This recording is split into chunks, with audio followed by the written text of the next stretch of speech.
Magandang umaga po, ma'am, sir. Patrolman Musika po ng Batangas Provincial Mobile Force Company. Tuloy po kayo, sir, ma'am.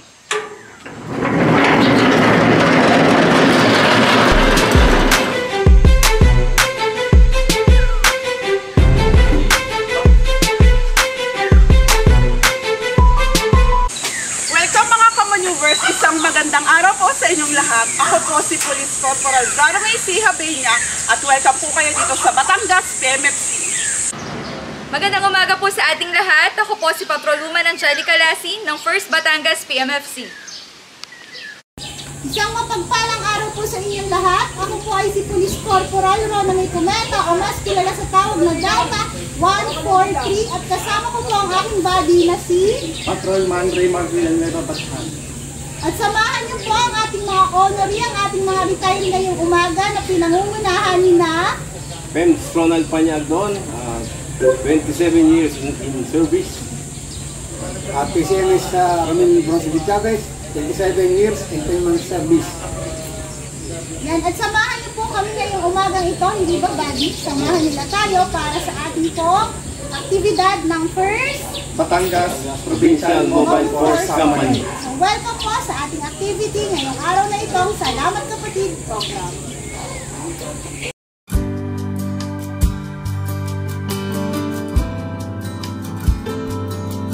Opening prayer. Let us bow our heads and feel the presence of God. Lord, I ask for courage, courage to face and conquer my own fears, courage to take me where others will not go. I ask for strength, strength of body to protect others, and strength of spirit to lead others. I ask for dedication, dedication to my job to do it well, dedication to my community to keep it safe. Give me, Lord, concern for others who trust me, and compassion for those who need me. And please, Lord, through it all, be at my side. Amen. Welcome remarks. To our First Commander, Police Lieutenant Colonel Garman Garcia Manabat, sir. To the officers present, Police Captain Lloyd Maralit, our Chief Admin. To Police Captain Garcia, one of our patrol leaders. To our retirees present and in their family. Ma'am, magandang umaga po sa ating lahat. Sa mga kasamahan ko rin po dito sa headquarters. Alam niyo po, itong mga pagkakataong ito na dumarating sa atin, yung araw na kung saan ay tayo magre-retiro na, isa ito sa pinakapangarap ng bawat isa sa mga kapulisan sa atin. May kasiyahan pero may kasama rin kalungkutan. Siyempre, masaya ka dahil gagraduate tayo ng malusog. Di po ba? Malayo sa anumang kapahamakan, makakasama natin ang pamilya. Medyo may kalungkutan din, siyempre, dahil sa 20 halos 25 years na serbisyo na tayo, ito na, iiyahang na natin ang ating uniforme. Mag-uumpisa na ulit sa sibilyang buhay. So, dito po sa amin sa first PMFC, masaya tayo dahil nakasama natin ang ating dalawang pinagpipitaganan. Ito pong si First Gadon ay nag-uumpisa pa lang ako sa PMFC, kasama ko na si Kuya Dicha, First Sergeant ko po yan when I was one of the platoon leaders of the first company.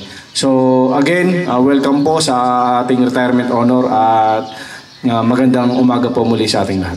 Certificate of Honorable Service and Gallery of Shepherd to the retiring PNP personnel.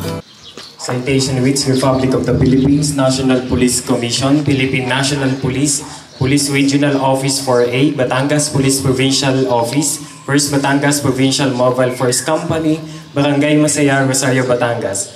Certificate of Honorable Service is presented to Police Executive Master Sergeant Ronald Panya Agdon, 039708, for honorable and invaluable service rendered to the Filipino people in the field of law enforcement and maintenance of peace and order from September 9, 1996 to May 31, 2024.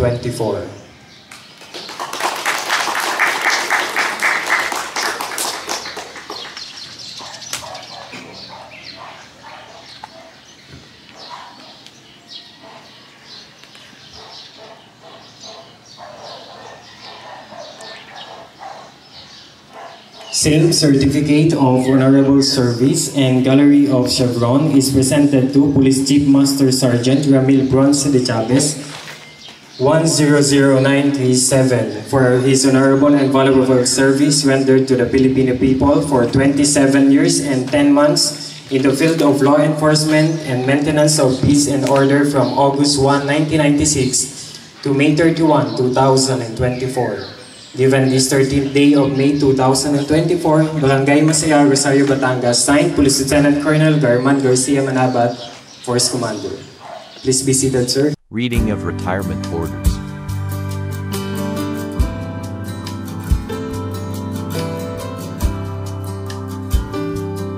And now may we request our Admin Officer, Police Captain Lloyd A. Maralit, for the reading of retirement order.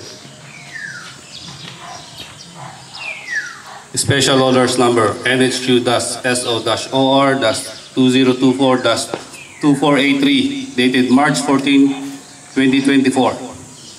PEMS Ronald Panya Agdon with badge number 039708 is optionally retired from the service with the benefits equivalent to the next rank as approved by the NAPOLCOM Resolution Numbers 2024-0119 and 2024-0120 dated February 26, 2024 pursuant to sections 40 and 74 of RA 6975 in relation to section 34 of RA 8551 and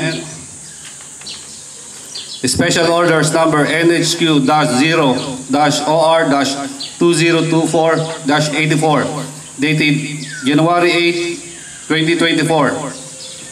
PCMS Ramil Bronce de Chavez with badge number 100937 is optionally retired from the PNP service with benefits equivalent to the next rank as approved by the NAPOLCOM Resolution Number 2023-1674 and 2023-1675 dated December 4, 2023 pursuant to section 40 and 74 of RA 6975 in relation to section 34 of RA 8551 by command of Police General Acorda Jr.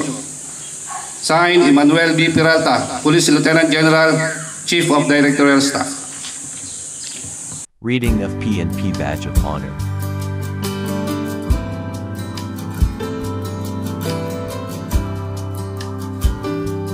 Executive Master Sergeant Ronald Panya Agdon and Police Chief Master Sergeant Ramil Bronce de Chavez.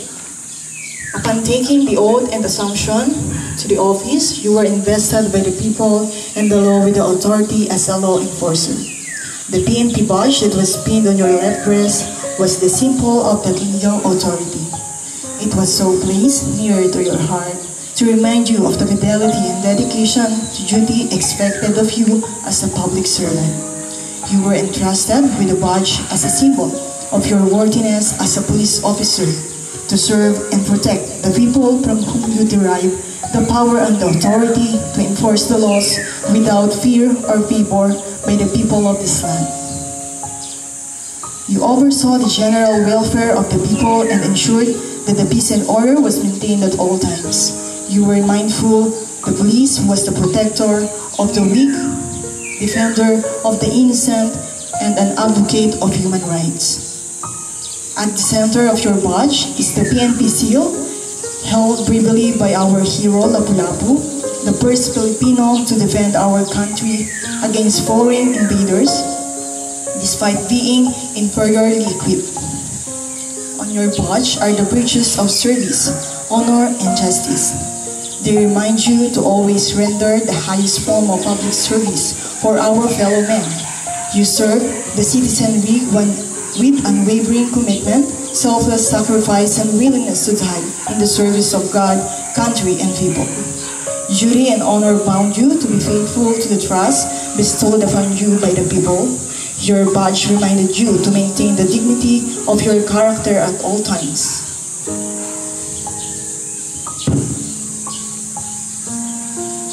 And to strenuously enforce by example a steady obedience to the laws of the land.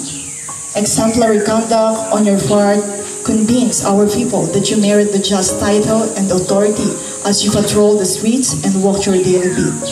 You walk tall with head up and bravely face the daily dangers of duty.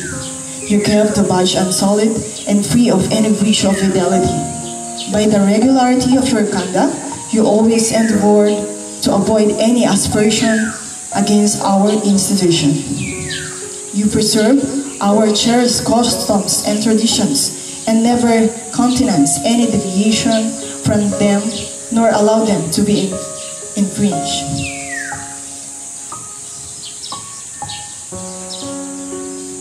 May we request the loved ones to please come forward to assist their loved ones in detaching their badge.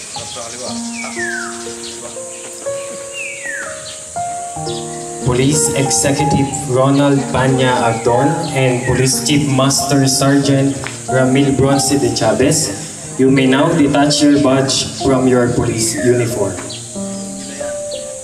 Your dignity as a police officer symbolized by the badge was before pinned near your heart.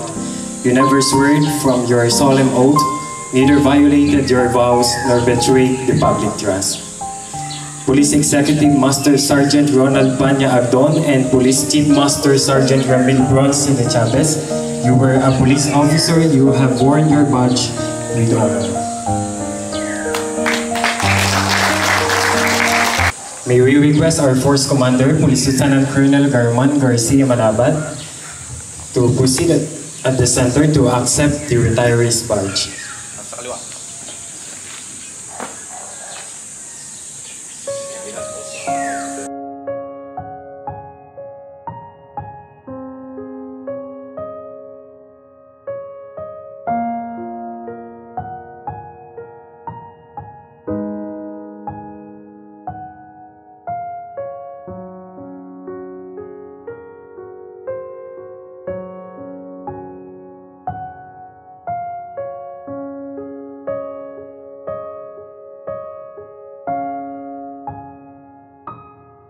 Valedictory Address.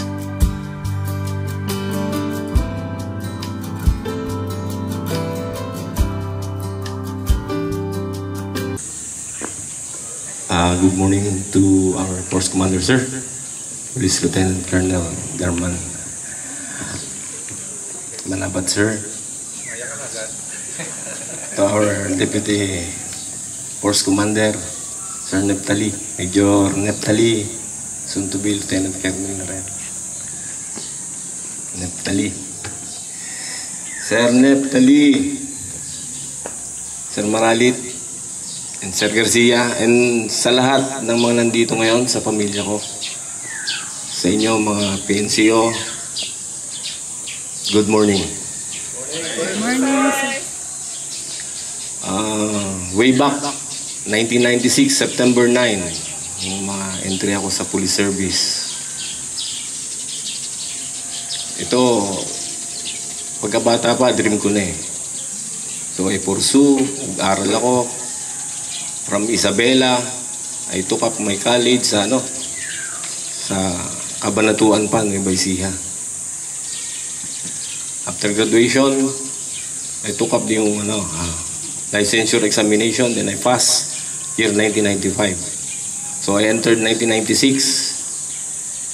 Dito ako nag-apply sa Region 4 kasi dito lang may quota noon.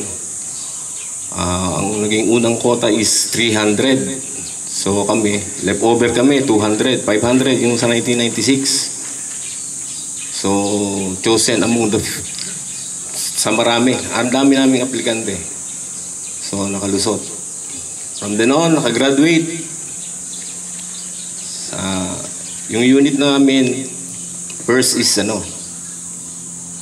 RSAP siya eh. Kasi mga trainer namin, mga PC, mga PNPA. So, well trained. Doon kami na mold. Wala yung mga bubuga na yan. Okay yan. Disiplina. So, as time goes by naman, nag-iba yung approach, di ba? Kaya, pag-igihin nyo lang. Year 2010, nag-apply ako ng lateral. So, ako, ito na opportunity para maging officer. So, unluckily nga lang, hindi ako nakalusot. Due to some reason siguro, hindi siguro talaga nakaguhit sa akin. So, yun. So, kayo, nandyan na kayo, mangarap kayo, baka nakaguhit sa inyo. Walang masamang subukan. 2 beses akong sumubok talagang ayaw So, I'm sorry. Ganun lang yun. Diretso lang ang buhay. Kung ano man yung ibinigay, harapin. Kung ano man ang trabaho yung bibigay sa atin, harapin nyo lang. Ganun lang. Yung sa mga nakasama ko rito, mamimiss ko kayong lahat. Pagpasensyahan nyo na yung yung minsan pambubugbog ko sa inyo, di ba? Bugbog sa aral, no? Hindi naman physical. So, ganun lang. Baka kasi sabihin ng ating ang bubugbog nga ako, hindi po. So, sa PNP, maraming salamat po. Naging bread and butter ko siya. Kahit may, 4 kong anak. Ang asawa, maraming salamat sa suporta. Na sa palaging wala ako, kakasakit.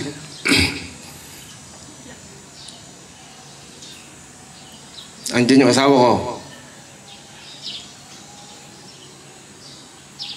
Nasa duty, duty, hanggang sa nagkakagalit na kami.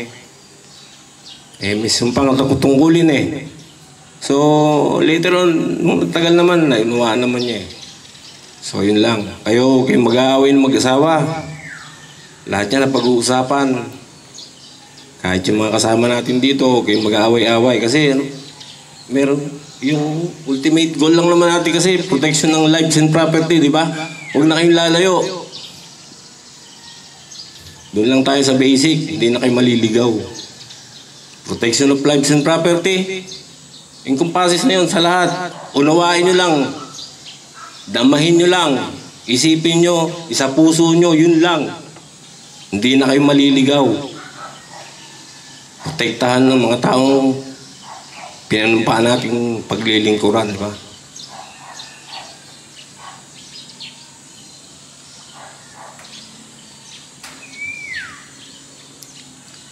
May tuloy ko lang nung... Kasi kung saan ako na-assign Ito, hindi alam ng iba siguro. Yung iba naman, kwento ko na yung buhay ko. Noon, as young blood, napa-assign ako sa Liliw, Laguna. Naging investigador ako. So from then on, naging investigador na kung saan ako napapunta. Hindi na ako nakawala. Natuklasan kasi nila yung schooling ko. Si ADC. So wala kang magagawa talaga pag trabaho. So yun, from Liliw, napunta ako sa R5, then punta ako ng Alitagtag, investigation. At ang fulfillment ng isang investigador, yung desisyon, nasa bilibid ngayon yung isa. Frustrated, ang kaso niya is may frustrated murder at saka murder. Kasi nabuhay yung lone witness. May back matagal na yan.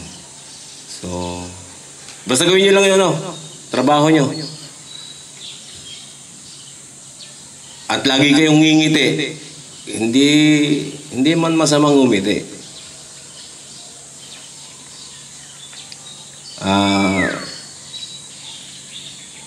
Pero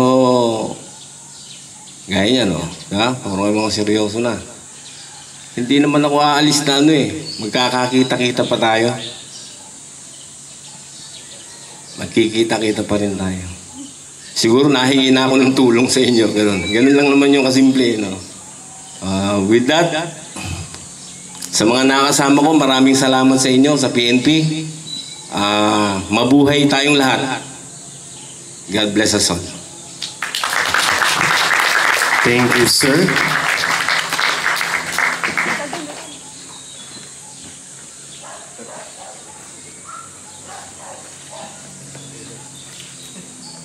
And now may we call on Police Chief Master Sergeant Ramil Bronce de Chavez to also deliver his valedictory speech.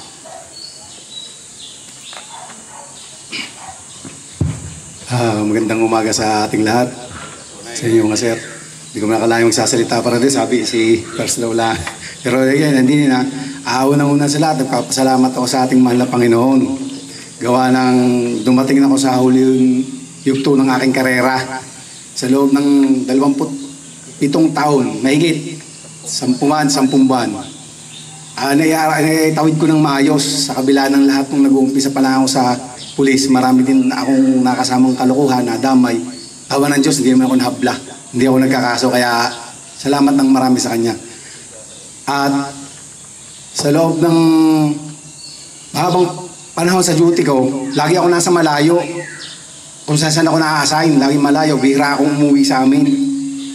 Kaya noong ma-assign ako ng 2070 sa Batangas City, nung supervisor ako ng patrol, minsan umuwi ako ng tanghali, nagtataka yung asawa ko, bakit daw ako nasa amin? Sabi ko, hindi na lang naman ako sa bayan ha. Nagtataka siya kasi sanay siya na kung umuwi ako buwanan, tapos tumitigil lang ako ng 2 araw. Minsan nagpapalabala ako, maalis na ulit ako.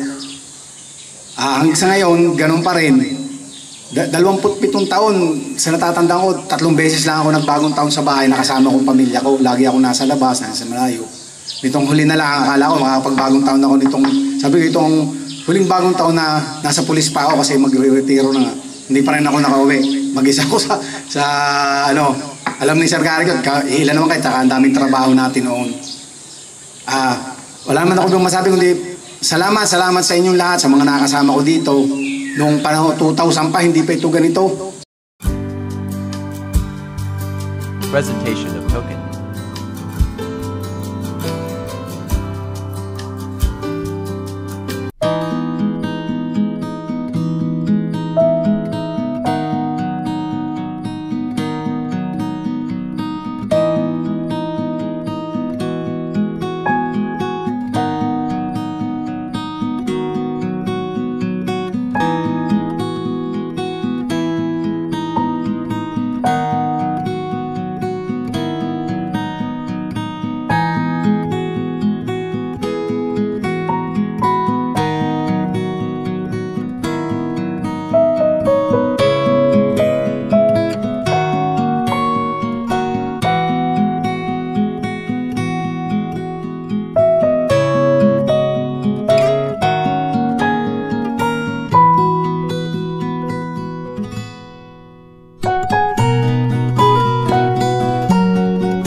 Message of Force Commander.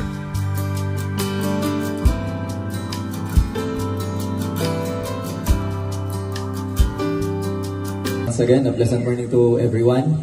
To our Assistant Force Commander, Police Major Eugene Solomon, to our Admin, Police Captain Lloyd Maralit, at sa lahat ng tropa na nandito, present. At lalong-lalo na sa ating dalawang kasamahan na nagsipagtapos sa serbisyo, Police Lieutenant Ronald Agdon and Police Executive Master Sergeant Ramil de Chavez.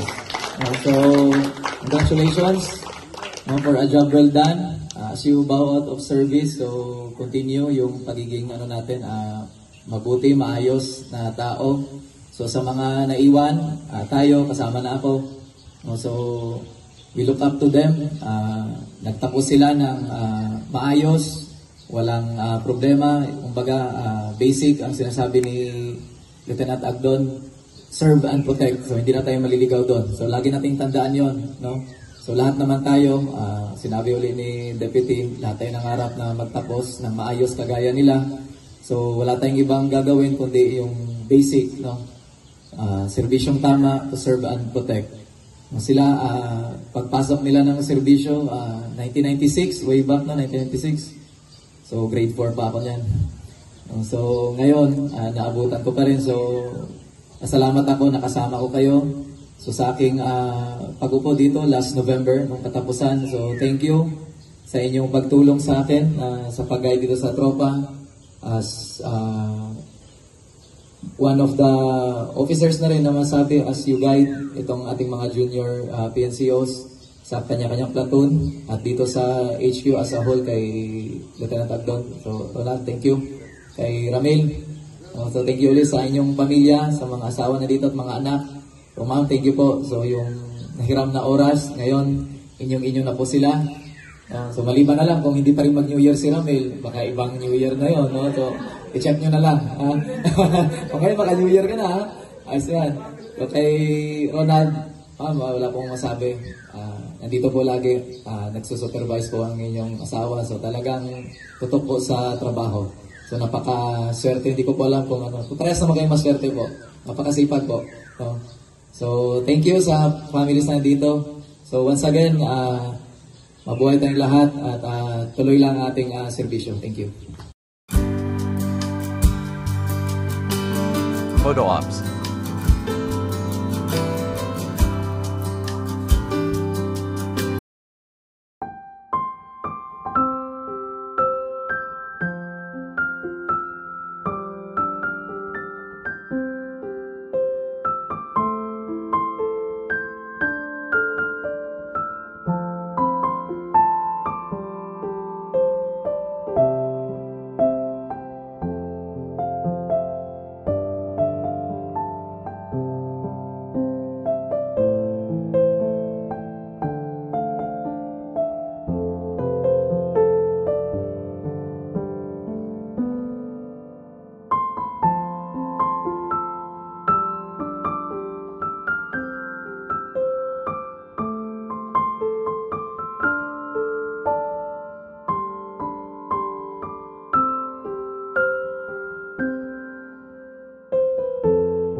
Sa ating mga viewers, maraming salamat po sa walang sawang panonood. At ipagpatuloy po natin ang pag-follow ng FB page ng First Batangas PMFC True. Follow, like, comment, and share. At nagpapasalamat po kami sa pamumuno ng aming First Commander dito sa First BPMFC, walang iba kundi si Police Lieutenant Colonel German Garcia Manabat. Yan, at thank you so much po sa aking pong mga followers, sa aking pong official Facebook page, Delta143, at sa aking pong official YouTube channel, Delta143. So wag niyo pong kakalimutan mag-subscribe, murang-mura lamang, 55 pesos lang per month. So thank you so much po.